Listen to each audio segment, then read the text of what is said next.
Hello and welcome to my video. So now the thing is, with this sort of sky, my goodness, that is going to wobble a bit, but there's not much I can do about that. The only way to stop the wobble is to have two easels side by side, but I won't bother. So I'm going to sort of mentally plan out. I mean, I've got the other painting sort of on the wall right in front of me, but it'll never be the same. It's going to be a very slim landscape, probably only up to about here, I think, maximum. Center of the visual center, the point where I want people to go, will be over that side, unless I change my mind, which may happen, you never know. And I'm going to just sort of pile on a load of paint left over from yesterday. So first of all, one thing I must say is pay attention to how it doesn't matter what you put on the board. If you're painting a sky, something will happen.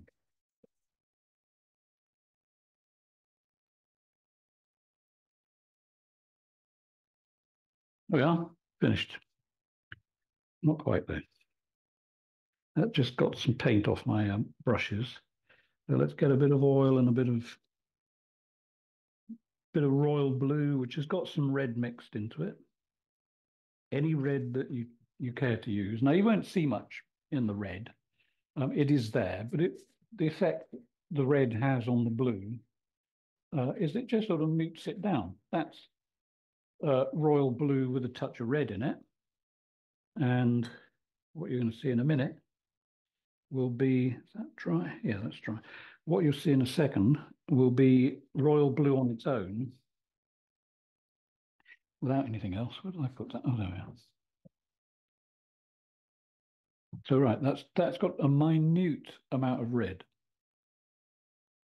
So if I put some underneath it there, that's it without the red. It makes quite a difference. I'm sure you can probably see it. Yeah, I think you can see that. Figure out whether I'm going to keep this palette or change it for another one. I got this fancy new palette knife the other day. It's really actually quite good. It's actually very good if you're painting buildings, because you've got that straight edge on the top. And you can sort of put a bit of paint on it and sort of go like that, and then like this, and you get square shapes quite easily. Should have done this beforehand. All I'm doing is just lifting off paint to put on a clean palette. Royal blue, a serious big lump, because it is quite a fair sized painting. So what I'll do is I'll do the sort of light bits of sky at the top using the same dirty brush that I did all that with. And you'll see that what's on the brush sometimes doesn't really matter. It gets lost, particularly when you're using blue. Because blue, for some reason, they use very fine granules to make the pigment, and it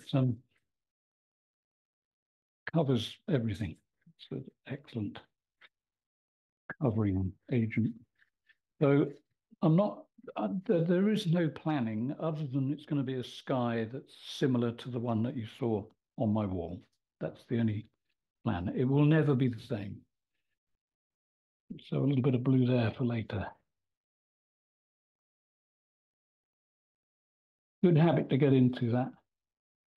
And I know I say it, I go on about stuff on my videos and I repeat a lot of times and I cringe every time I repeat sometimes, but something for later on your painting is worth adopting. There we are. There's a little bit of sky there that'll mean something when we get back to it. So I've got a lump of white paint on there. So I think, where should we put that? Let's have that. Let's have that here.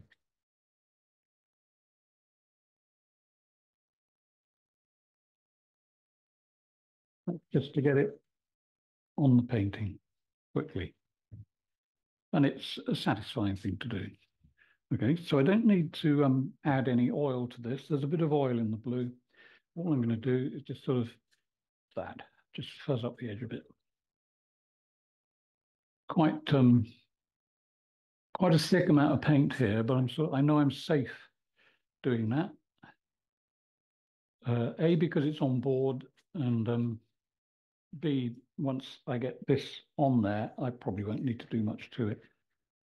And in fact, I might try something a little bit different. So in other words, I'll have a dark, I think I'll have a light area of sky just there, and the clouds that go over it will be dark because the clouds aren't always white.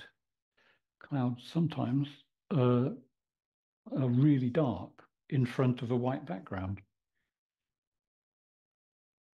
Well, there's a reason for that. I just can't remember what it is at the moment, but I can hear someone going straight onto Google now.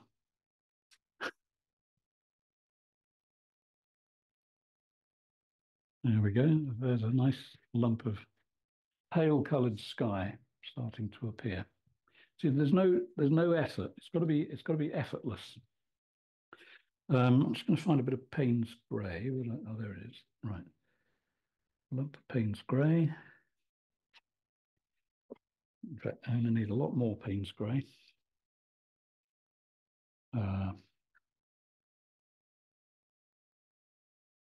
Payne's grey is one of those colours. It seems to be this anyway. This brand comes out the tube very, very oily. You don't usually have to do much to it. So at the moment, we haven't used many colours. Basically, white, grey, and blue, and that's it.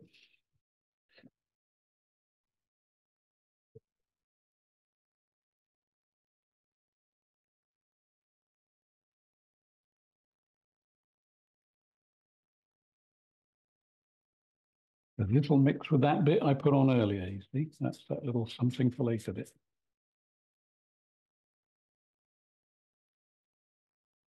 Now, I want to get movement in the, if you remember the other painting, so you see there's like a curl in the sky.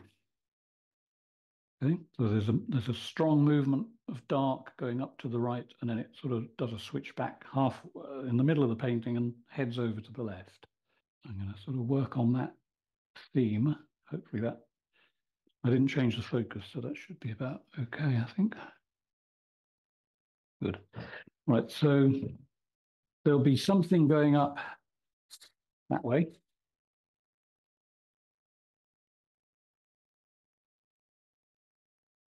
And then there's something coming around and heading off that way.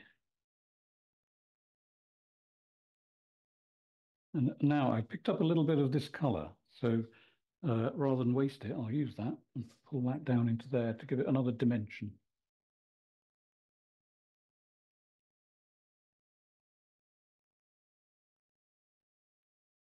Okay, so you can probably hear it.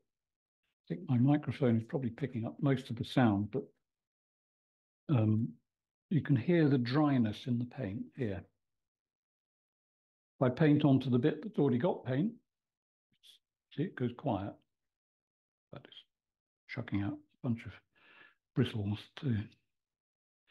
Now, in getting the bristle off, this is worth remembering. In getting the bristle off, sometimes you create quite interesting clouds. So I might leave that bit. It can remain a mess there for a moment because it'll all get blurred out anyway. But it'll start to. So I got some light colours on here. It'll start to sort of form. Let's have a little bit there. Another bristle there. This brush is minutes from the end of its life.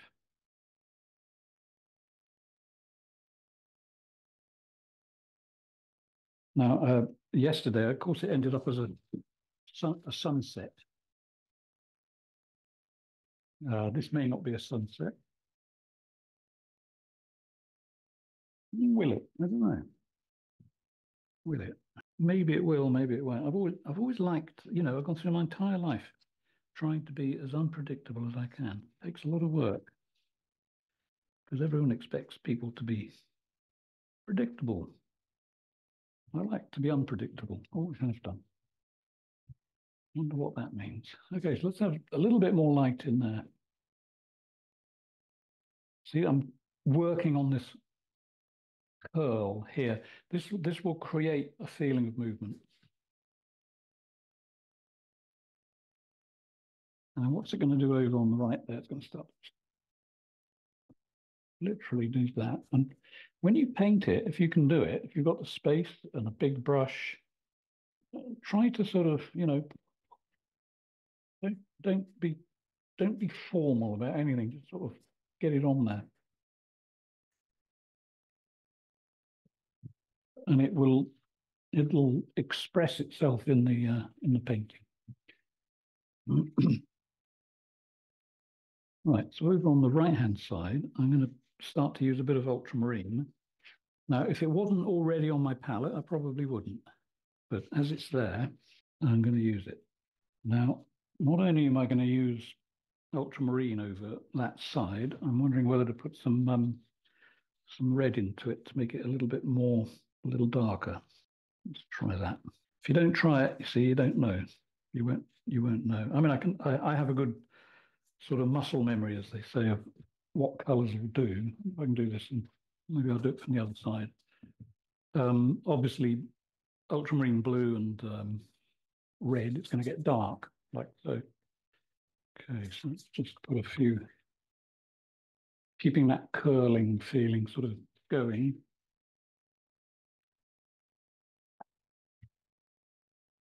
And it's all mixing with that stuff that I put on there earlier. So I don't have to think about blending it into something different. It's already there to be blended into.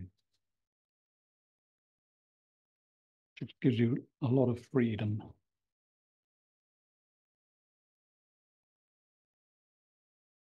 A little bit at the bottom edge there.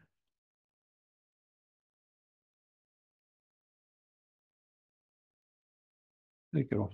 I don't want is the curl to end before it gets to the top of the painting, because that's a bit like comfortable cloud formations, and it's got to go off the edge to be anything like, authentic looking. It's just, it must bleed off. Right, so there's some white bits I've left here, and I'll probably put white paint on them. And the reason I leave them white is because if I put white on any of these other colors, it'll get swamped. If I put white there, chances are it'll stay white, and then I can sort of push it into the painting a bit more. The landscape part, I'm going to try to do even more simply than the one that I showed you yesterday. And I'll do that with oil, Payne's, or shall I use sap green? No, I won't.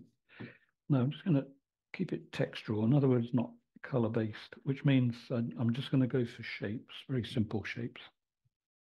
And let's just put a dark line along there. It doesn't really matter what it does at the moment. Excuse me, I have to get in the way here.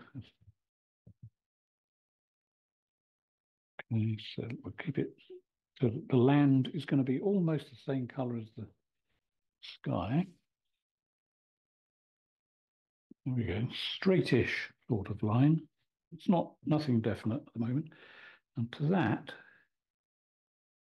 I'm going to this is just oil now on the brush.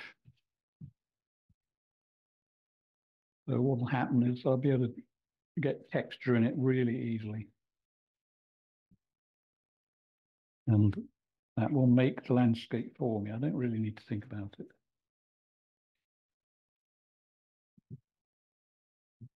As you can see, this sort of strange things happening there already. Just get the white paint off my hand. Same as yesterday. As soon as I start using that, everywhere. So the landscape, it's almost the technique that you would use with watercolor, actually. Right, there we are. There's some oil. There's so much oil in that, it'll start dripping. Just wait for a drip. Is it going to drip? There you go. You can see it, I think. Sometimes it's desirable to have that. But if you're going to put any kind of real detail on it, you've got to really keep your eye on it, because if you do go for detail with a lot of oil, once you finish, you've got to lay the painting down Otherwise, it can travel off the picture. So along here, it's like putting a wash of water on there to keep that light streak. Quite like that. Yeah, I think that looks quite good. I'll be doing a lot to this. Maybe I don't like it. I'll be doing a lot to the land area in a minute. Now, you can't see it, but immediately to my right is Anna's painting. So what I mustn't do is flick paint on it, because then I'd have to get it off.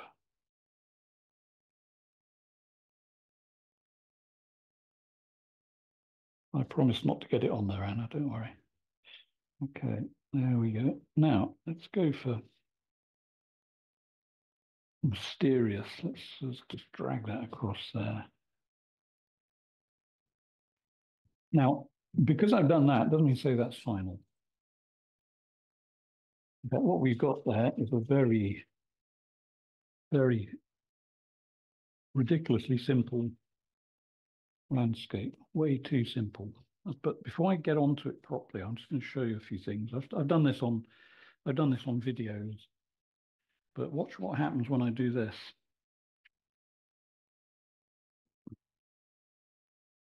So I'm making one of these, twisting it. And watch what happens. It's nothing really. It's just a trick. Done it many times. When you put a line across something like that, see, you get distance. Particularly, and the other thing, of course, is this.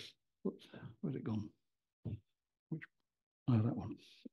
I'll just cover that up. I'll show you the other thing I was going to show you. Okay, so there's a bit of a hill to start with. Right, so we've got a bit of swishy landscape there. Doesn't get any simpler than that.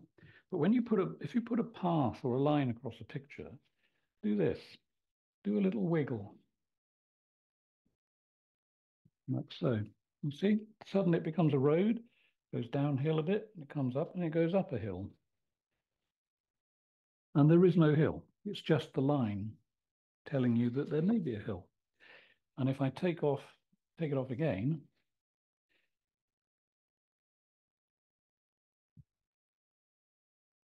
and I put, actually that's had it, and I put instead of a curved line, I'll put a sharp line, and you see the effect that will give you. If it's a pointed line, in the bend is pointed, it will bring us down. If I put a curved line, it will lift us up in altitude, literally. So if the line is like this, that takes us down. Now watch what happens. Let's take that off again. So you get lots of time to play with this. Try doing that with acrylic. If I do this, suddenly we're up in the air looking down on it.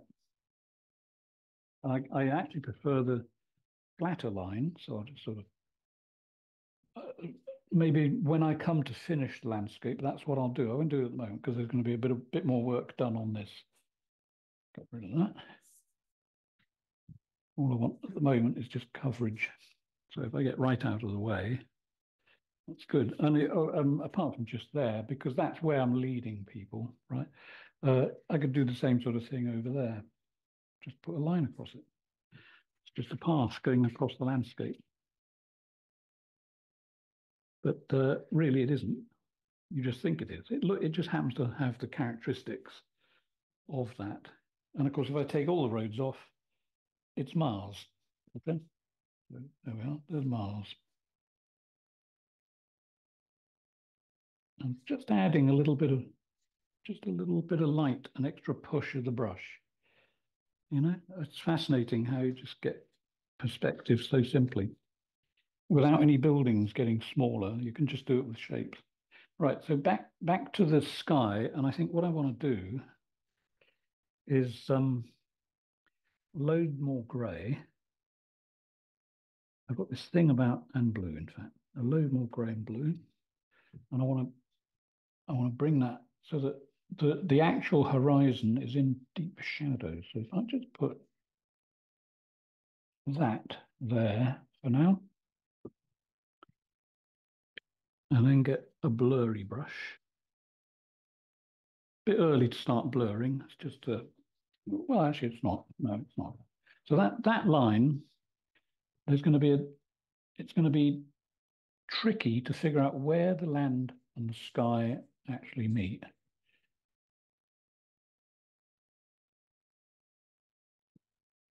And when I've blurred it, I can then put things in that to define it a bit better. It's not quite the effect I want yet. So I'm going to darken that right down there, like so. Notice I'm pushing the brush apart. I'm not just dragging it, I'm pushing it. If I push it, you see, I cut through the paint. It could turn it into water quickly. Now I want to bring the sky down so that it's almost touching land there.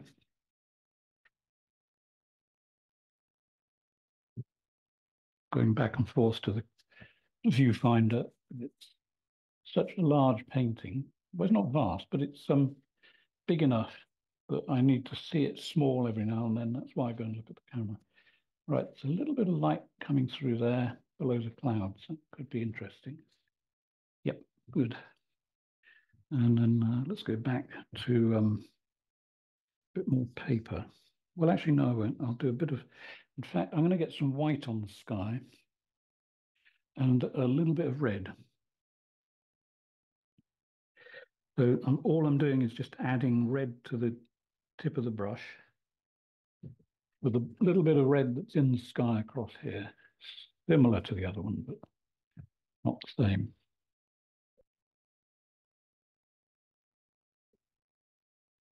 Just a little hint in there. So you probably agree with me, this at the moment is a complete mess, but you must admit it's a very stormy mess.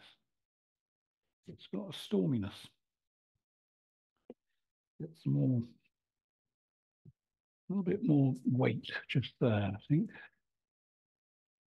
It's one of these days here, again today, June, what they call it in England? Maybe it's the same in America, fiery June. It was always described as being fiery because of the heat. Of course, to the English, that doesn't take a lot.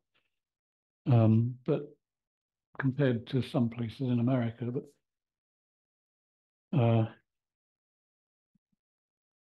anything that makes you slightly warm in England is a heat wave. So that's actually coming on quite well. Yep, totally lost the thread of what I was saying, but it'll come back in a minute. Okay, so that's looking good. Over here, what am I going to do there? I think I might do, it would be so easy to actually turn that into C. I'm not going to because I don't want it to be too easy. I think let's get some white on it. The most widely used color. Right? And bit of advice when you're painting, use old clothing. This is how old this clothing is. It's falling apart as I use it. I think it might be moss damage. That brush. Sorry, talking to myself here a minute. I need a brush that I can put white on without it being too contaminated. I mean, this has seen better days, but it's still okay for using white as long as you get the the loose, really loose paint off. It won't make much difference. Right. So white. I never add oil to white. Not at this stage of the painting. If I was glazing, I might consider it, but not yet. Let's have a few lumps. I'll be using paper as well to apply a bit of white in a moment. So that nice light spot there, you see, I can put white paint on that and it stays very white. So I just want that there and I'll connect that. When I say I'll connect things across the painting, you want to connect things, but you don't want to make it too obvious. So break it up, but just have a sort of subliminal line, you know? If I had separate, completely separate clouds, it would look cartoony. But excuse me, if there is a sort of tenuous connection, even just by a hint like that, there, little hint at the top, a few little notes to turn the brush around, get different effects. And when I blur this, it'll really all come together. So we got that bit of light over there, and I'll show you what to do with that probably right at the end to get the feeling that there is something in there that's disappearing on the landscape. I'll work around it for a while, and then eventually I'll get into it and put in some pretend detail. So over on this side, let's just put a few bits there. Same sort of theme. Don't do one curl, two curls. Well, you do, but you don't, if you know what I mean. There need to be two curls, but you don't want them looking identical. There's got to be, there's obviously a wind coming across the landscape that's blowing the clouds generally in that direction. And down somewhere in here, there's the sort of light heart of the cloud. So the sun is probably behind that bit. Let's get a bit more. As I'm using this and putting white on there, I'm wiping it every now and then to keep it as clean as possible.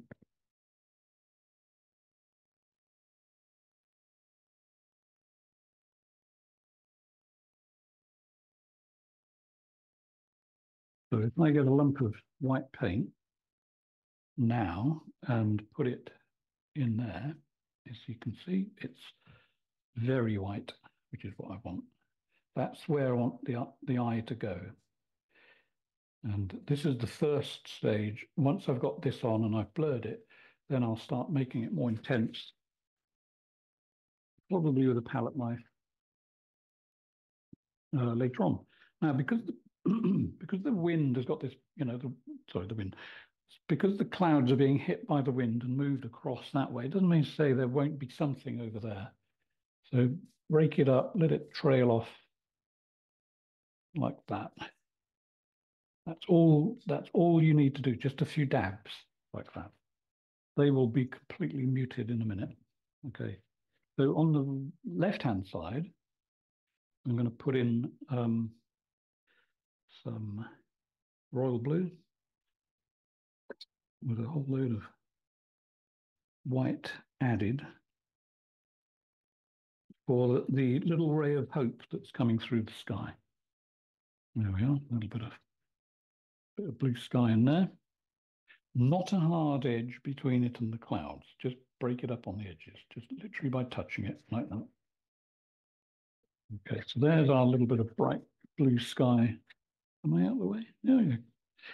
Good. There's a nice bit of light there. Now, as I come down to these dark bits, let's make that interesting. And the way I'll do that is just to literally scumble the two together.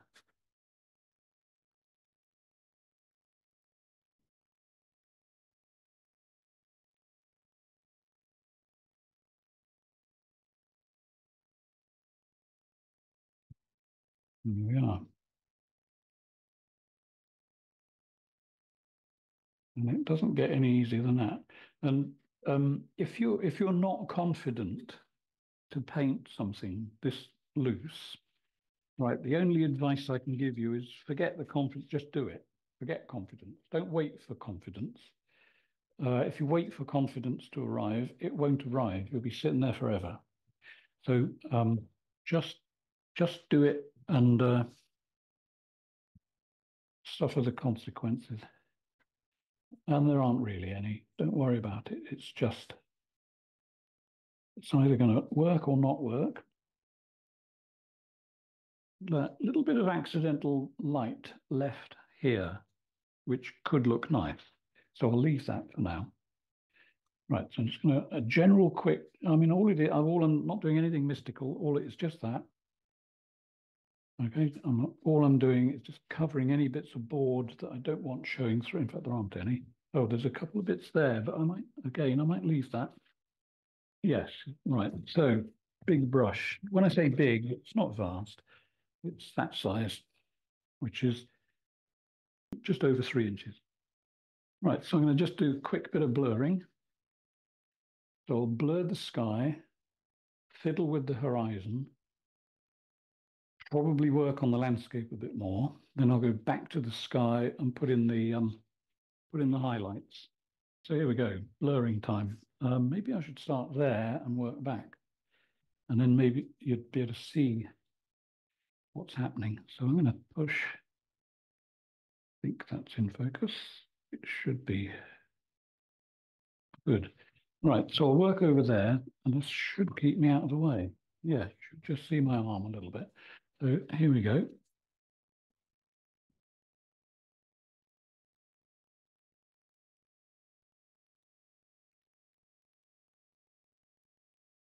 In fact, yeah, I can see the eye of the very big lizard that's looking that way. Oh, okay. Pareidolia, it's a nuisance. In fact, I'm going to have to sort of work on that before I do any more. I'm just going to annihilate it. So I'll just get some white and just sort of splatter it.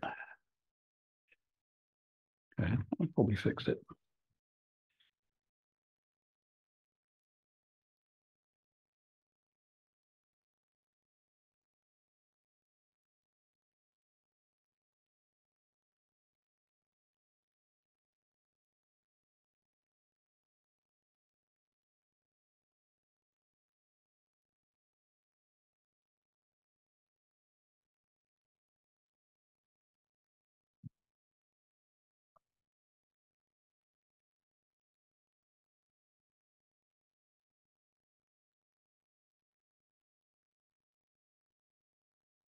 Now, the thing I should point out with the blurring, I'm not blurring doing that.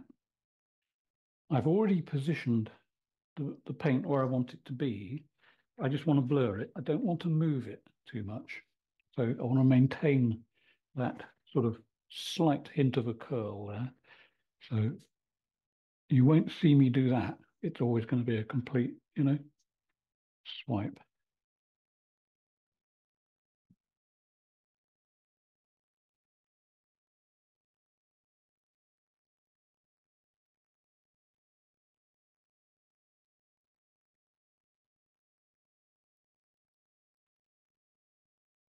And as you can see, it just turns into sky.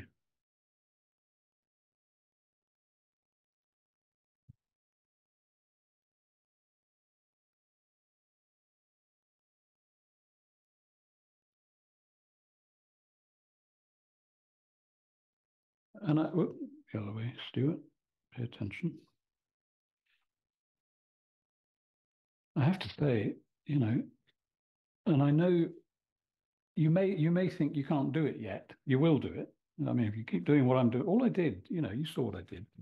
Um, the thing about this sort of sky, what was I saying? Yeah, you may think that you can't do it, but you can. You just don't know it yet.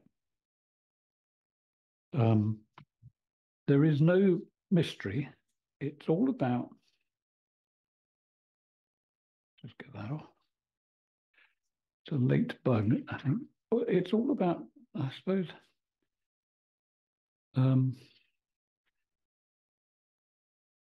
what is it? How do I explain that? Because I was saying that, you don't need the confidence. Well, no, that's it. Right. Don't wait. Don't wait for the confidence. Don't don't think you're going to learn it, just by don't feel that it has to be a natural thing, is what I'm trying to say. Because just do it. Just make the mess and then pull out the cloud, and there they are. They just sort of, I have to say, this is a nice set of clouds. I could probably get away with not doing much more to it. You can't see it, but I can. Whopping great bristle just there, gotcha. And another one there.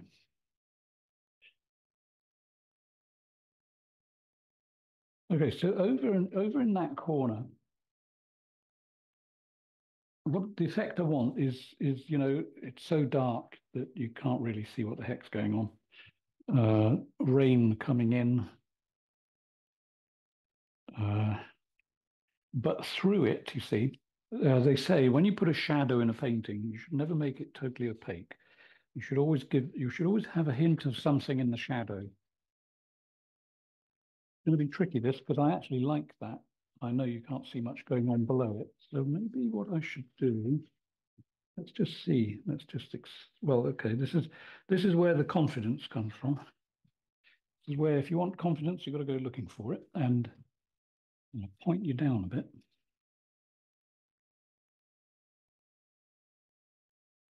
Okay, I like this effect. And it is just literally the brush digging into the paint. So I want a hint in the shadow. Maybe I can get away with that. Right, now I want to get the feeling of distance. And I always go on about it. Keep your light strokes for something particularly, in fact, particularly a painting that is this wide and flat. If I did, okay, here's a little lesson. Let's just level that out a bit. If I had like a hill and a hill and a hill and a hill, if I did that, it's just not right. It doesn't give a feeling of distance whatsoever. And I always like distance. I want people to say, wow, I feel like I could walk into your painting. That's the response that I'm after. So to give that feeling to people, you've got to give them space to walk in. And there we are. There's a few distant glimmers through the shadow. So we've still got our little bit of rain just there. How's it looking on my computer? Actually, it's not too bad. Okay, I'm going to blur it a bit more deliberately, and then I'm going to add highlights with a palette knife.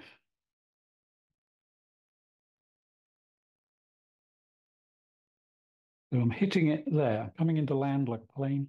No contact here. I'm making contact on that bit, just that sort of hot spot, because there's a lot of paint. So I'm going to want to grab that and pull it across and then down. Oh yeah, that's all right. A couple more.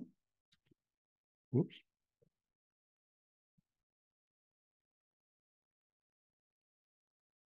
Okay, how's that looking? Good.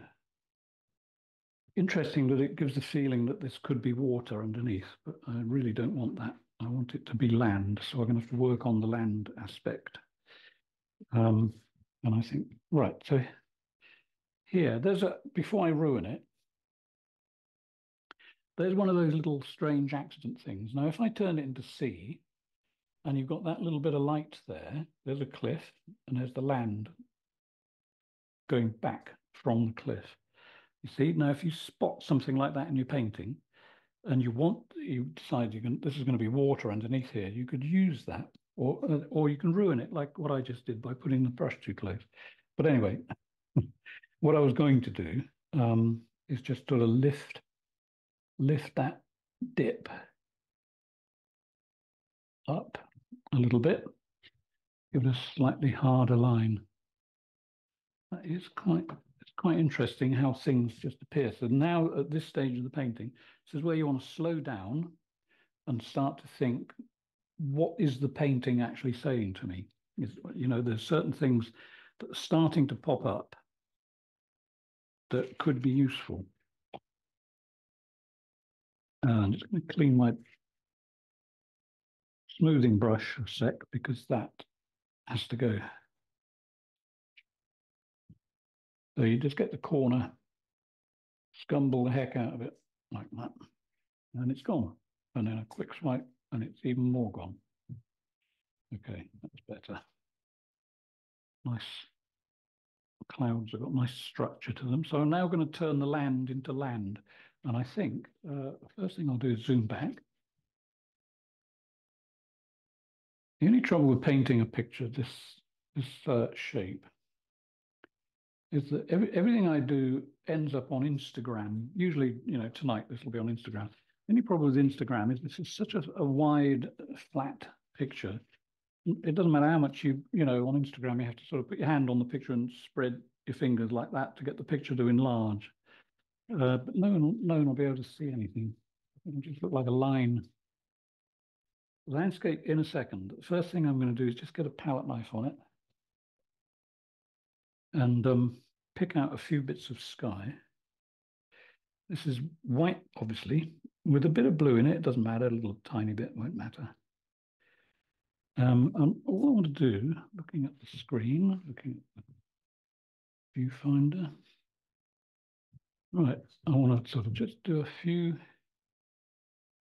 Now, there's nothing mystical about this. All I'm doing, I'm either holding the palette knife like that, like that, like that, or like that. And there's no formula, if you know what I mean. I want to travel between this point and around there. Now, random again, that word. Every mark I make in my journey across the painting is random. But they sort of connect. As it comes around here, there's a bug. Let's get rid of the bug. Kamikaze mosquitoes here at the moment.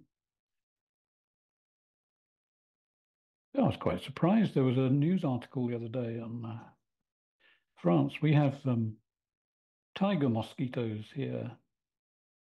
Not only are they in France now, but they've actually started to appear in the south of England. Which is not good because nobody wants dengue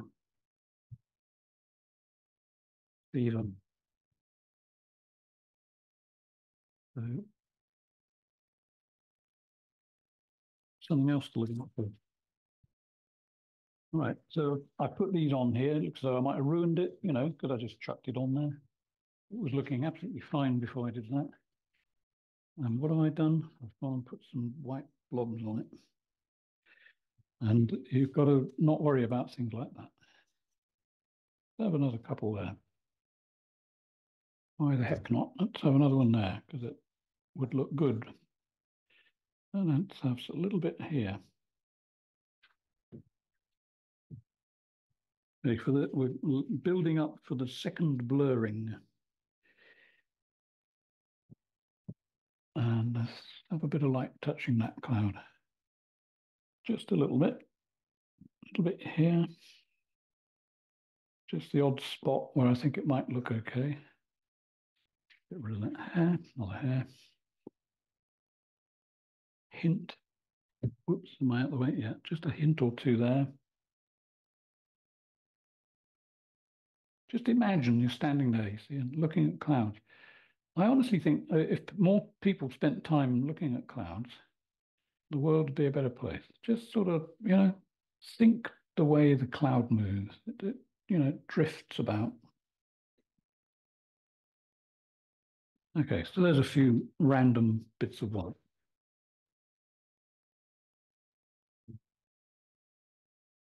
So here, now it stops before the edge of the painting, but it will continue.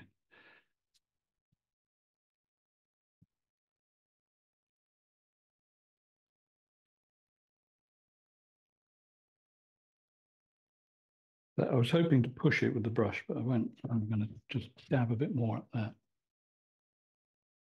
A few bits off the edge. Always remember, off the edge. Okay. And don't forget, when you're blurring, keep wiping your brush.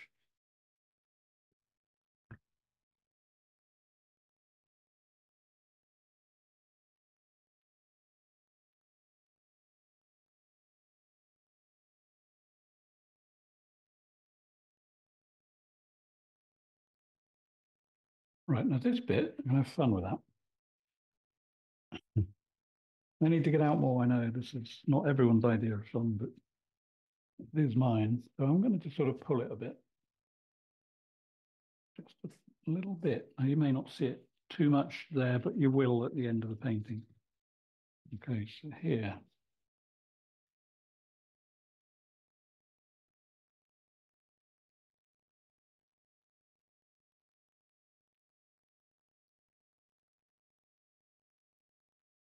Now, you may not be able to see what's happening on my hand, but I'm doing that. It's not just a question of back and forth. It's not like a stiff movement. It's like that and like that, you know? Always remember, turn the brush. It needs to be a glancing blow.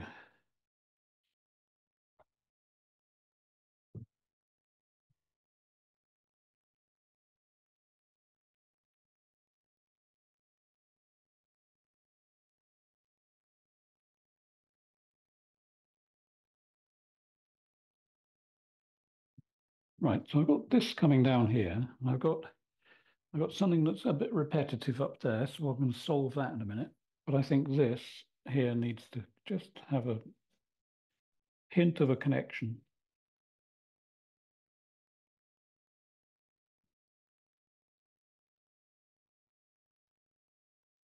Yeah.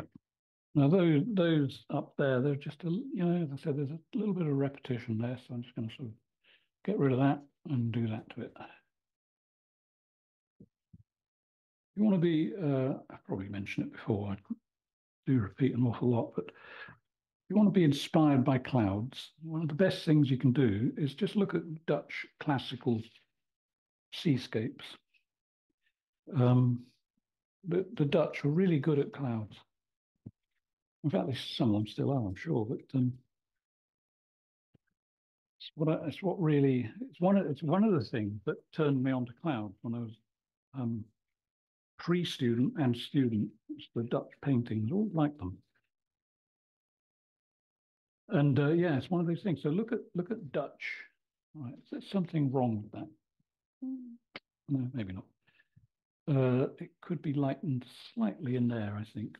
Or could it? Do I just bear with me a minute while I just have a quick scumble?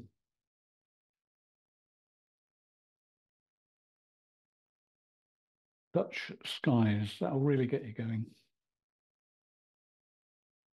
They used to do this thing where they didn't just have white clouds, they made it a sort of creamy color. They'd add a bit of yellow to the white. That's quite nice. I'll leave that. Good. Right, so let's just hit that a couple of times. There we go. Okay, the land. Let's see what we can do. Okay, now I will zoom in from time to time, but just want to start with a bit of an overview. So the land, what am I going to do? Okay, so over there it darkens off, and over the other side it's got a slightly crisper look to it. Now it's obviously an evening. Well, it's either evening or morning. It does look a bit like the sea. It still looks a bit sea-like. And I'm not sure that I want that. In fact, I know I don't. So what I'm going to do, I'm going to add another color to the mix. I'm going to get some sap green. Of course, one of the fun things about painting something this big is photographing it. The only way you can do it is to photograph it in either two photos or even three and try and join them together. And it's not that easy. We'll cope, but it's fiddly. Right, so to make this look more like land and less like sea, I'm going to get some sap green when I find it. There it is. Now, what's already on there is like a sort of, well, the color you're seeing a much bluer version. If you're seeing what I'm seeing on my computer, um, this is more of a gray sort of color. It'll be interesting when the green goes on it. I think I just spotted something I don't like. That happens though. Once you get painting a lot, this happens. Just turning away from the painting for a second, I can see something that just makes my eye uncomfortable. And it's that. It's not much, but it's just, can I use that color? properly. I think that's more like what I wanted. Yeah, can live with that. All right, sap green. Not particularly adding any red ochre to it. And which brush should we use? Let's try that one, see if it's crisp. You don't want a crisp brush. Well, actually, no, tell a lie. You can sometimes a brush that's gone sort of, spiky on the end, a bit like that. You can't, maybe you can't tell, but it's got that sort of spiky, where the bristles are bunching together because it's dried off. That can actually help in some cases because it just gives you a texture that you might find useful. Let's see what happens now. So we got land. Let's make it more landy. Do I want a lump of distant trees? Do I or don't I? I don't know. So what I'm going to do is just sort of instinctive. So I'm adding, how's that looking on there? Yeah, good. That's a bit of green. Okay, so let's green it up a bit. A few bumps. I don't want green, what I would call green. I want sort of, a hint. And let's see what happens when we do that.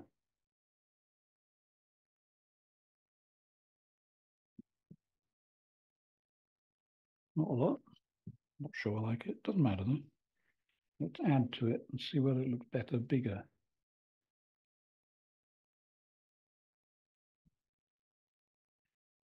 Okay, let's see what happens when we put a line through it. Oh, that's better. That's going the right way. Okay, good.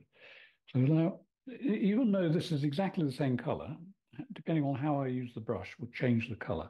So obviously putting it down like that slowly puts more paint on the surface. You can see that there, through there. Moving it sideways and quickly, you take the paint off. So I've got that line there, which I quite like, and I'm going to let it trail off into the distance. This landscape may totally change in a minute. I might not keep this, but so I'm just sort of playing the stream to see what it looks like. Let's have something like that across there, and again, and again. Okay, that's okay. At the moment, it may not stay okay. So that, see what that does. Let's pull that down there a few times.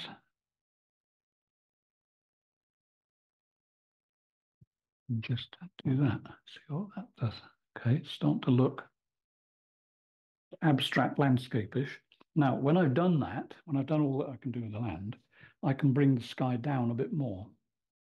And I think I might go for flat land rather than hilly land. When you're doing anything like this, you have to keep in your head that you can make any change as you like. It doesn't matter. Let's move the camera that way a bit so that I can do this without getting in the way. Now I want to keep the sort of blueness that I've got over there, so I've got to be careful how I pull the green into it. So how are we going to go about that? Right, well, the first thing I'll do is the brush, excuse me, the brush is quite loaded at the moment. So as I work across, it'll become less loaded. So if I put some paint there, and then there, and then there, and then here, see it gradually, the greenness is lost slightly, which is exactly what I want. However, structurally, I want that to come down there. Okay. When I've done this, I'll start laying into it with a bit more paper. So over here, let's see, what do we want?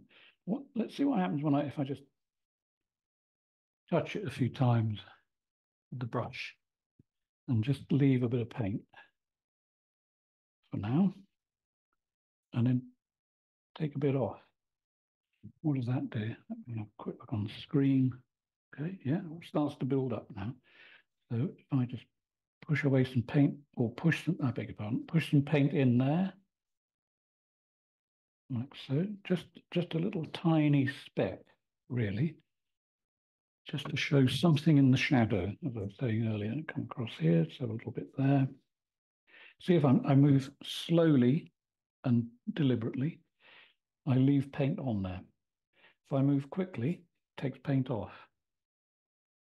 And all these little scratches and things that I put in here will gradually build up. And what you don't want to do, though, and I'm going to work to stop myself doing it, you don't want one there, one there, one there. Okay? If there's something here, I think it probably needs to connect across there, even if it's just the minutest hint, so that you don't want little separate green islands.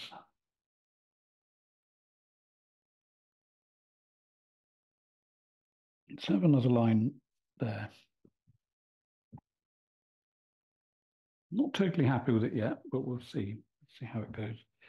In fact, I might experiment. Let's see what we can do with this.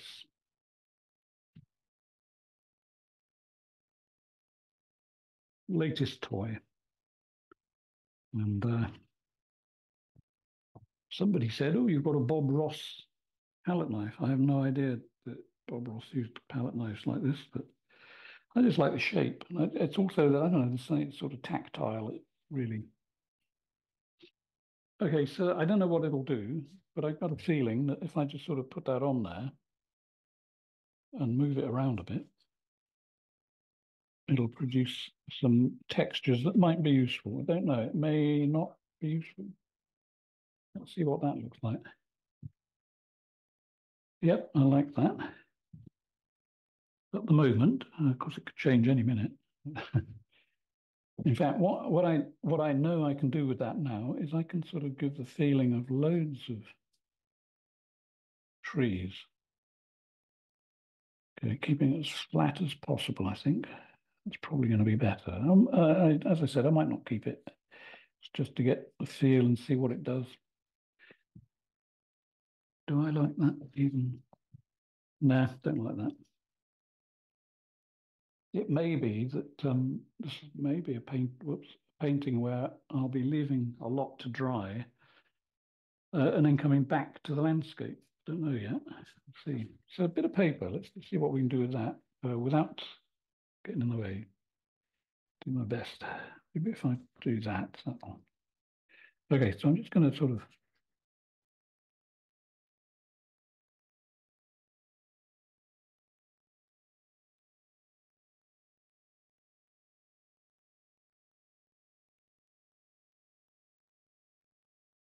not sure what I like about this yet. I mean, I got sort of stripes across the landscape, but do I actually even want them? Maybe I should just go back to the simple, but oh, you can't see. I can use the color that's on there. I'll tell you what happens. If I do this here, that brings a slight bend in it. I don't want too much. These things always get in the way. Right, let's see if I can do that again. Yeah, I quite like that effect. And I think I'll mute a lot of these green stripes I've got here. Don't like it. It's a good way to paint this. Just do it, do it and see what you like, see what you don't like.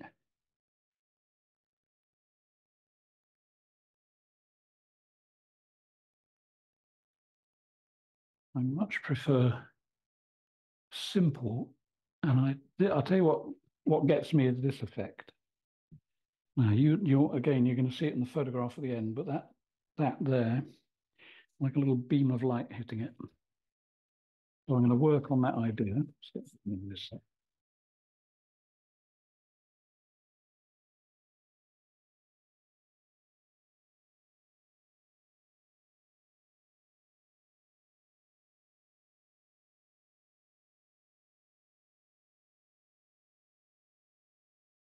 Okay, so I'm going to go for really simple shapes.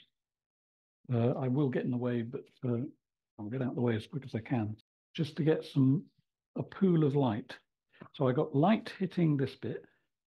So I want to sort of echo it over here. And it may be that I have to just plonk some green on it before I do it. Nice lump of green there. And you'll see what will happen to that when I put the paper on it. Turn it into a light green.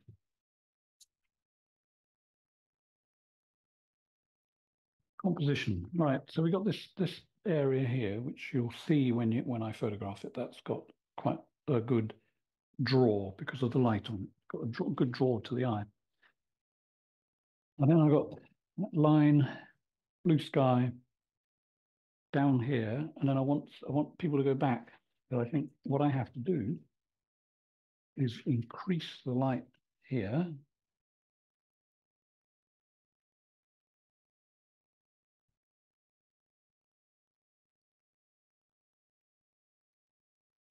Make it interesting where it ends. As interesting as I can. Now, at the moment, actually, it does actually catch the eye.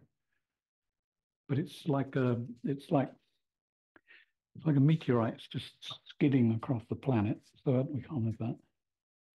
So I'm just going to make that tip of the field a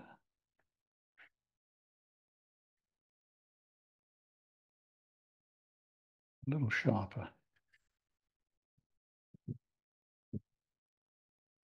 Now, then we've got a shadow down here, which is okay. I can live with that. So to make that look more like shadow, I'm going to increase the light above it.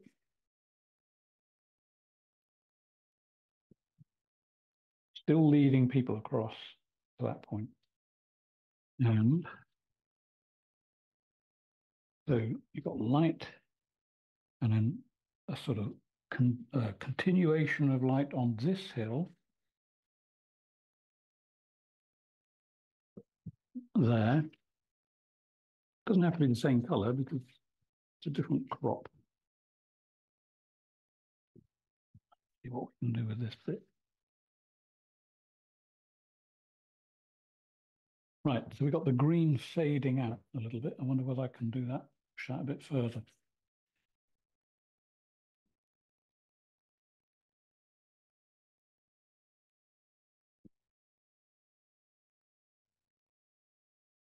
Now then, so we got shadow here now. At the moment, you see it's got a load of lines on it, which are okay. But I think what I will do is leave that to dry and glaze over it so that they're still there, but just pushed back a bit. I can't mute them anymore in real time, so to speak, at the moment. So now I want to sort of go a few little eye-catchy things over there where this is pointing. So it's pointing to this point here. Let's show you how easy you can do that. How easily. Terribly bad grammar. Okay, so there we are. How does that look? Yep, you're going to be surprised when you see the photograph again. I think I might. No, is there any point? I was going to say, maybe I should write to Zoom and say, look, you know, you've got to fix this, fix that. They'll do whatever they want to do in their own time. Okay, so we've got this light coming across there with some sort of shapes. What do I want? Let's do this bit of the paper here first. Let's put in just a few things. I don't know what they are, but let's put them in anyway. Just something for you to look at. Who knows? Right, and then increase the light, a little bit of precision. Just there. There we are. There's stuff going on. Another hint of a line there. Let's have one on the edge of this, like a border between that and that. Okay, and then to make this look more like a hill, let's have something down here, like a path that comes up. Whoops, when I get it right, comes up and over the hill and towards us. Have I got the angle right? Just about. Not. Yeah, I think I might get away with that. Possibly. Okay, let's put a few more other things in there that. So you get a. So this is a stormy sky lesson, and also a inexplicable things in landscapes lesson as well. So some of those, and one of those, and something there.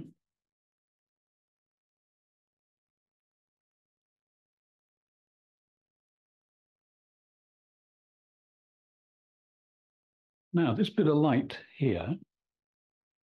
That's again. Sorry to keep saying it, but when you see the photo, you see what it's really like. It's really bright. So, do I want it to be that bright? Short answer, yes. Long answer, yes. In other words, I say yes longer. But what I want to do is, because it's an eye catcher, is just put a, which end of the brush do I want? Hmm.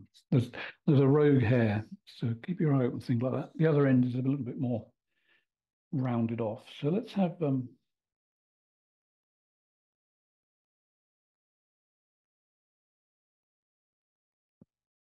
just a couple of those, darken that a bit. And I still haven't given up the idea of bringing the sky down a bit over here. That may, sorry, you can't see where I'm pointing. That side there, I don't know. I might bring the sky down a bit. I might do something else. Not sure yet. But just back to here, I'm trying to keep the, believe it or not, I mean, it's a big space to keep minimalized, but I'm trying to keep it as minimal as possible. So I think I might just sort of put in the odd hint of something. Well, we know what some things are. They're trees, obviously, because it's a landscape. So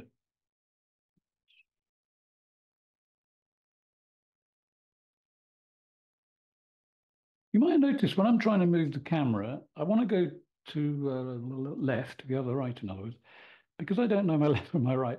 You may often see that I do this, and I'm intending to go that way. So in case you think I'm stupid, you're probably right. Left and right are exactly the same to me. Right, so or left. So down here, so we've got a line of trees. So the other side of the field, maybe there's another line of the odd tree. It's just, you don't have to overdo things. Let's just put in. In fact, I'm gonna have something there.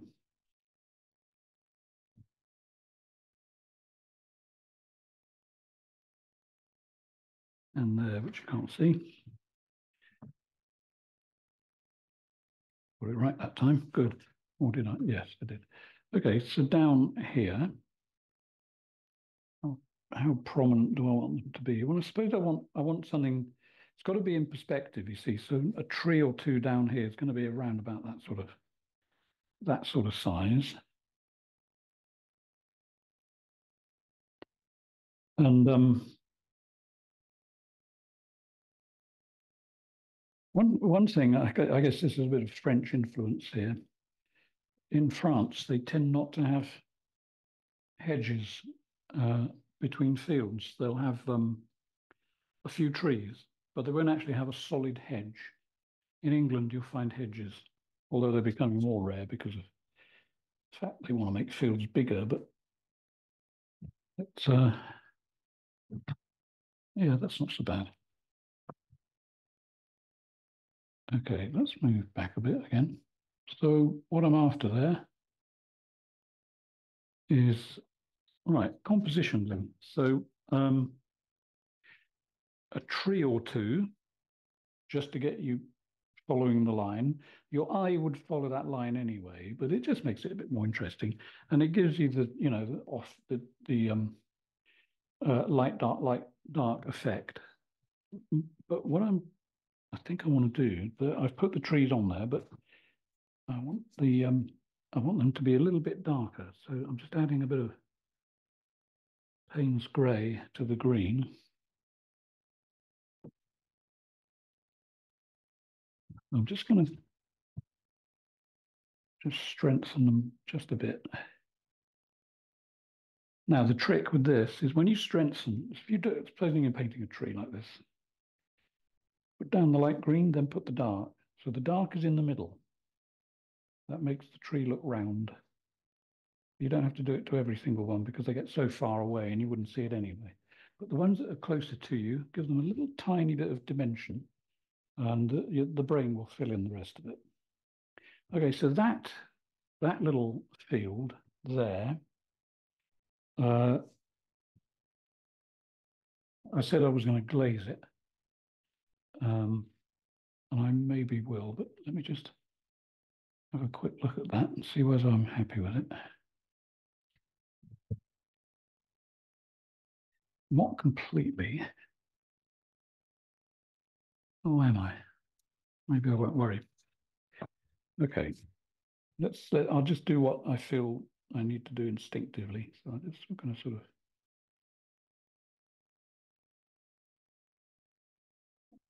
breaking a path too is always a good thing. Sometimes, because trees get in the way. I think maybe that. I think it turn it into a bit of scrubby land with the odd tree in it. Maybe that's what I need. Okay, I think that looks sort of interesting. Right, the other thing I was going to do is this. Just quickly over there, and then I'll get back to the sky. But if I go back to that area there,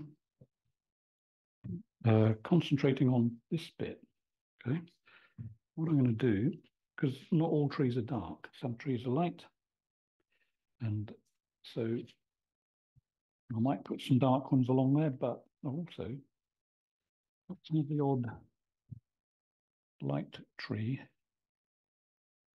just catching a bit of sunlight over there.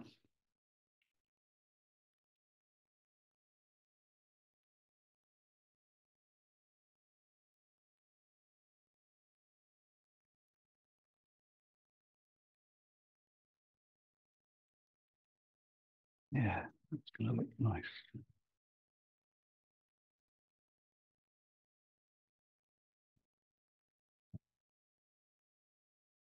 And of course, they might grow in the distance too, a few dots.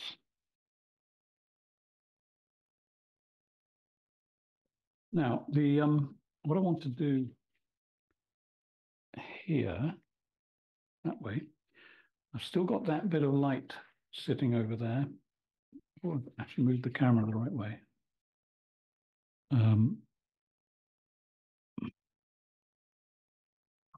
I've got that little bit of light sneaking up just there. And I've asked myself, do I want it? Not sure that I do. I'm just going to try something. Right, so a piece of paper, just make a little corner like that, just so I can be a little bit precise, really. I've got bristles flying around up there. I'll get rid of those before I do anything there, I think. You can't see them, but they are there. One, two, and they don't leave a mark. When a painting is going very well, you know, if I think it's going to be possibly saleable, not all of them are, you know, but if I think it's going to be saleable, I try to get as many bristles off early on so that when I varnish it, I don't have a sort of gouge in the paint because nobody would want that. So there's absolutely no bristles there. That's good. Right, all I was going to do with this piece of paper, just make it into a slight, you know, it's not a hard, big, thick, hard point. All I want to do is just blur the landscape where it hits the sky. But keep an eye on what's happening to it because there may be something interesting going on. So there's that white spot gone. And we got a line of dark cloud above it, that one.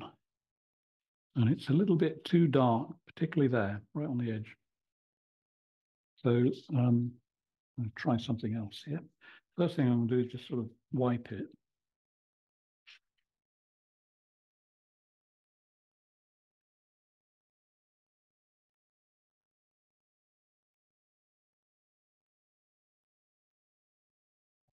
So it's still there, but it's just not quite so heavy-handed.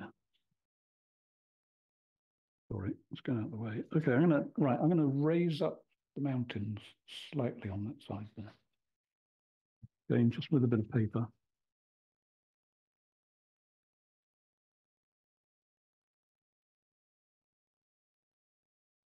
And just see what sort of mountains we can make.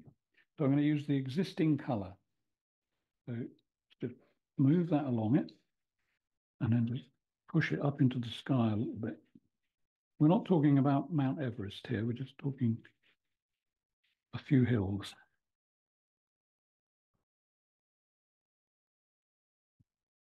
How does that look? You may not be able to see it.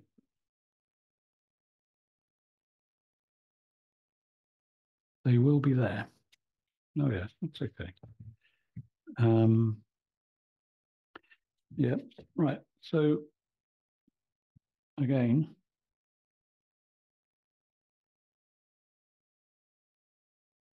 in fact, I'll tell you what I'm going to do. I'm going to be a bit bold here. And just push that up into the sky a little bit. Like that a few times, just to see what we get. And I think it gives us a little bit more on the perspective. That could be interesting. All right, so I think I've been going for nearly 2 hours now, so I'm either going to stop or fall over. So I think maybe I'll stop and I'll get a photograph. At the moment, I don't see anything else I can particularly do with the sky. It's looking quite juicy. I think you'll like the photo anyway. Focus again. There we go. All right, so there we are. I'll get and doesn't seem to be any reflections on it. That's good. I'll take a photo and I'll get that to you as soon as I can. Although I've just realized how much I don't like that thing there. So I'll just do a very quick change on that. It's just not the right angle. And I think you'll understand when I change it. Excuse me. Just a second to change. So all I'm going to do is just sort of eradicate it like that.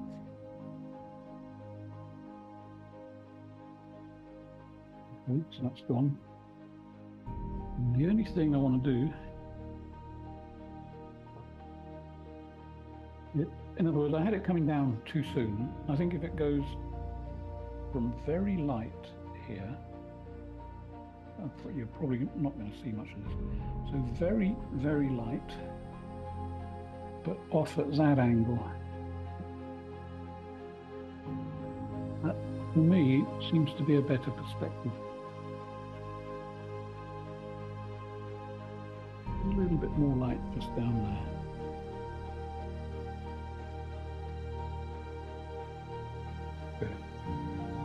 Right, there we go. Let's take a photo. So I'll stop recording and be back to you in a minute.